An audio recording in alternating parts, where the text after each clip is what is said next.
Upo ka muna. Ah, sige, sige, babe. Dito lang ako. Luluto lang ako ng pagkain sa kusina, ha? Ang sakit ng tiyan ko. Tatay ako. Teka, makikitain muna ako. Ay, wait lang, mabaho pala tae ko. Tsaka baka bumara sa inidoro nila, nakakahiya.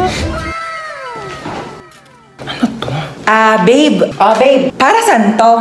Dyan tumatae yung aso ko. Ay, we! Ang talino pala ng aso mo, babe. Matalino yon. Tinuruan ko siya tumae dyan, kaya dyan lang siya tumatae lagi. Sige. Balik ko na, babe. Sige, sige, babe.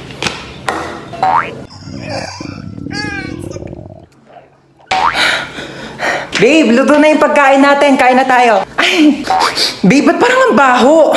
Amoy tae? Ha? Babe, tumae ka ba dyan? Nakita ko yung aso mo. Oo. Nagpupo siya dyan sa, Tupperware. Oo, ang galing nga. Ay, natuwa ako talaga. Babe, patay na yung aso ko. 1 year na. Ha?